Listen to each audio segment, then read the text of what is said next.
capítulo de número 3, está um dos textos mais conhecidos na Bíblia Sagrada sobre o tempo.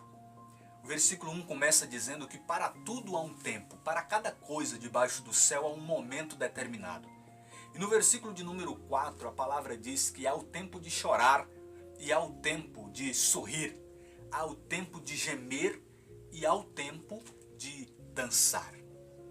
Existe o momento da alegria, do sorriso, da festa, da comemoração, mas existe um momento em que nós devemos parar, refletir, analisar. Existe um momento da seriedade.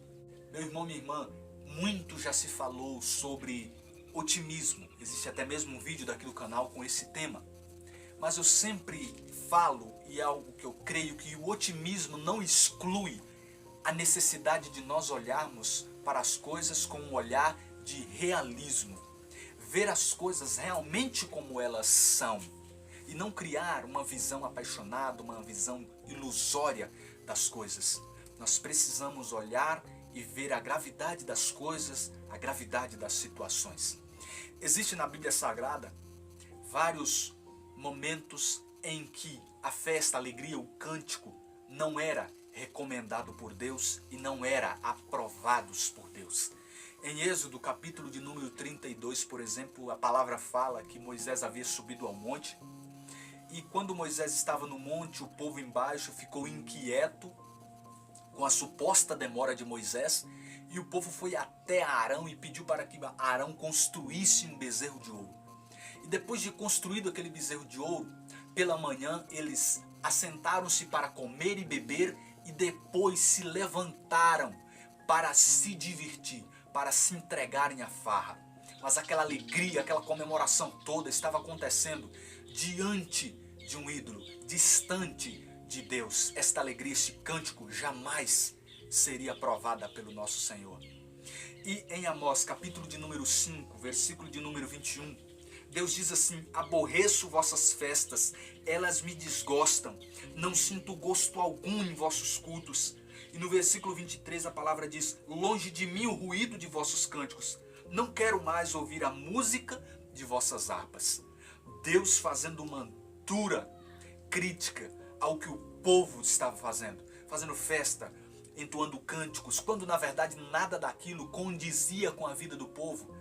Deus estava mais interessado em ver o povo chorando de arrependimento, em ver o povo com uma seriedade. Eles precisavam mesmo era se converterem.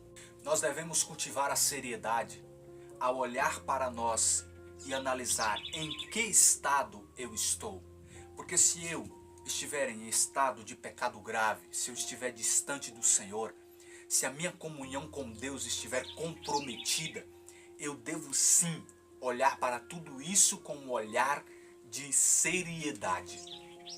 A palavra diz, por exemplo, em Joel capítulo 2, voltai a mim com jejuns, lágrimas e gemidos. É por isso que a palavra diz em Mateus 26:75 que quando Pedro percebeu que havia negado Jesus por 3 vezes ao cantar do galo, diz a palavra que ele chorou amargamente. Mas esse chorar amargamente, esse voltar ao Senhor com lágrimas e jejuns, é exatamente uma forma de nós nos reconciliarmos com Deus. É uma tristeza que eu diria boa, porque olha só o que está escrito em 2 Coríntios, capítulo de número 7, versículo de número 10.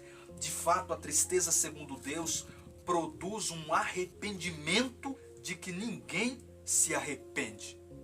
E é por isso que a palavra de Deus também diz em São Tiago, capítulo 4, versículo de número 9. Reconhecei a vossa miséria, afligi-vos e chorai. Converta-se o vosso riso em pranto e a vossa alegria em tristeza. Porque quando nós olhamos para a nossa situação, nós devemos reconhecer a seriedade desse estado e aí então buscarmos uma mudança diante do Senhor. Nós devemos ter um olhar de seriedade para com o mundo, para com a igreja, para com as situações. Um olhar de otimismo, de esperança e de fé, de que as coisas podem mudar. Mas um olhar de realismo, de seriedade, para a situação que não está boa. É por isso que Deus, meu irmão e minha irmã, no Antigo Testamento já dirigia-se duras palavras aos profetas e ao povo, porque tanto o povo estava numa vida errada, quanto os falsos profetas diziam aquilo que o povo queria ouvir e não que o povo precisava ouvir. E lá em Jeremias capítulo de número 6, Deus chama o povo ao arrependimento porque o povo não estava numa situação boa. Mas no versículo 14 ele se dirige aos sacerdotes e aos profetas e diz assim: tratam com negligência as feridas do meu povo e exclamam: tudo vai bem, tudo vai bem, quando na verdade tudo vai mal. Era Deus dizendo: vocês, profetas, sacerdotes, falem a verdade para o meu povo. Diz a eles que a situação não está boa, que eles precisam se converter, porque senão a ruína virá sobre eles. Em Lucas capítulo 19, versículo 41, a palavra diz que Jesus, ao contemplar Jerusalém, chorou sobre ela, porque aquela mesma Jerusalém não havia recebido o Messias de coração. Não havia recebido aquele que poderia levar a paz, levar a salvação. Nós precisamos cultivar esse olhar de seriedade. E também existe a seriedade, que eu quero encerrar esse vídeo dizendo: levarmos o nosso Senhor Deus a sério. Um dos mandamentos diz que nós não podemos tomar o santo nome de Deus em vão. Existe também a palavra em Gálatas, capítulo de número 6, que com Deus não se brinca, de Deus não se zomba. Nós não podemos brincar com o Senhor, por mais que nos alegremos em sua presença, brinquemos, que essa brincadeira seja santa, que essa brincadeira seja respeitosa, que essa brincadeira não fira o coração de Deus. E também devemos levar a sério a sua obra, não fazer de qualquer jeito, não achar que nós estamos trabalhando para alguém qualquer, mas sim estamos servindo a um Deus sério, que nos dá alegria, que nos dá festa verdadeira, mas que requer de nós um respeito, uma seriedade devida.